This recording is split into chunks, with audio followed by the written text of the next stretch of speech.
Bonsoir à tous, ici Tony, bienvenue sur ma chaîne pour une nouvelle vidéo. Dans cette vidéo, on va parler de 5 crypto-monnaies que je garde à l'œil. Pourquoi? Parce qu'on sait que plus le temps va avancer et plus le métaverse, la réalité augmentée, l'AI, etc. va progresser. On va avoir des technologies de fou. Et c'est pour cela que dans cette vidéo, on va parler de ces 5 crypto-monnaies qu'il ne faut pas lâcher des yeux. Bien évidemment, cette vidéo n'est pas un conseil d'investissement. Investis seulement l'argent que tu peux te permettre de perdre, ne fais pas all-in. Et surtout, tous les jours, je sors une à plusieurs vidéos. Donc si tu veux être tenu au courant de l'actualité crypto en général, abonne-toi, laisse un like, active la cloche pour être notifié lorsque je sors en vidéo. Tu peux aussi rejoindre mon Telegram pour être notifié de l'actualité aussi sur Telegram. Et tu peux aussi t'inscrire sur Bitget, tu as le lien en description pour profiter de tous tes avantages. Et surtout, tu n'as pas besoin de vérification d'identité. Du coup, c'est excellent. Avant de parler de ces 5 crypto-monnaies, on va faire le point sur le marché. On a une baisse de 0,13% sur les dernières 24 heures. On a le volume qui a perdu 17,33% aussi sur les dernières 24 heures. On a le Bitcoin à 17 300, Ethereum à 1300, on a le BNB à 276. Pour le moment, au range, c'est plutôt pas mal en sachant que ces derniers jours, on a eu pas mal de verts. On a le Litecoin à 80 $, le Polygon à 84 centimes, on a Solana à 15,40, Avalanche à 12,46, Monero à 161 et on a Toncoin à 2,13 et on va voir plusieurs crypto-monnaies dans cette vidéo que je n'ai pas citées. Première crypto-monnaie qu'il faut absolument garder à l'œil, c'est Gala. Gala, on est sur du 257 millions de market cap, on a un prix à 3 centimes et il faut savoir qu'à l'ATH, on était à 70 centimes. Bien évidemment, cela ne veut pas dire que Gala va remonter à l'ATH, mais il faut savoir que Gala, c'est un projet qui vise à construire une plateforme décentralisée pour les jeux vidéo. Bien évidemment, en utilisant la crypto-monnaie, le Gala. Pourquoi le Gala peut vraiment bien marcher? Parce que les jeux vidéo, on le sait que tout le monde joue aux jeux vidéo, surtout quand il y a le métaverse et la réalité augmentée, c'est pour cela que le Gala, pour moi, très gros potentiel. Comme on peut le voir sur le site de Gala, il y a des NFT qui vont bien évidemment avoir un impact sur votre façon de jouer, il y aura énormément de jeux, Spider Tank, Townstar, Superior, et en fait, tous les jeux vont vous permettre en soi de gagner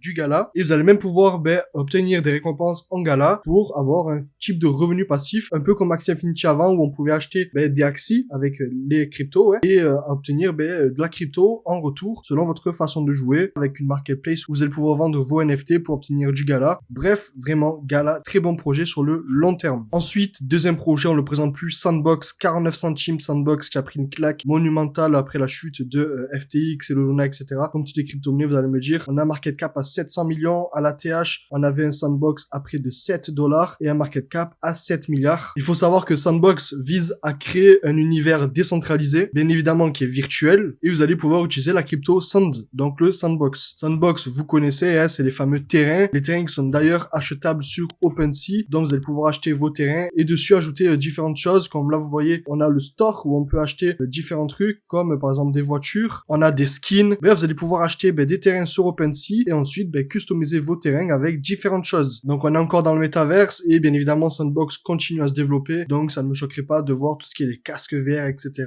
dans le futur. Donc Sandbox, deuxième crypto à ne pas lâcher des yeux. Troisième crypto, le Mana. Mana de Decentraland, 38 centimes, market cap à 700 millions. On a un ATH à presque 5 $ et un market cap à presque 9 milliards de dollars. Il faut savoir que Mana est un projet de réalité virtuelle décentralisée et ça fonctionne un peu de la même façon que Sandbox, donc tout ce qui est métaverse avec le casque, et vous allez pouvoir monétiser tout ça en obtenant du Mana, tout simplement. Il y a énormément d'événements qui se passent, comme vous voyez, vous pouvez jouer avec d'autres personnes et tout se passe avec un launcher et le Mana est la monnaie de l'écosystème. Donc le Mana est aussi une crypto à ne pas lâcher des yeux. Comme vous le voyez, on est sur le market, on peut acheter des skins, là aussi on peut acheter des terrains qui sont modifiables, bien évidemment lorsque vous allez jouer, vous allez pouvoir ajouter des choses sur les terrains, donc les terrains bien évidemment prennent de la valeur avec le temps, en perdent aussi, donc faites attention en investissant. Ensuite, on a le Apecoin. Apecoin, je n'aime pas trop cette crypto, mais il faut dire ce qui est. Donc le Apecoin va être la crypto de Otherside, qui est le métaverse de Bored Ape, Yuga Labs, tout ça. Je sais que Apecoin est une crypto qui est assez dangereuse. Pourquoi? Parce qu'il y a une histoire de stacking avec un APY qui est énorme. Donc le jeton est censé partir à la baisse tôt ou tard, mais il faut savoir que le Apecoin, malgré tout, est une crypto qui fait partie de l'écosystème de Yuga Labs.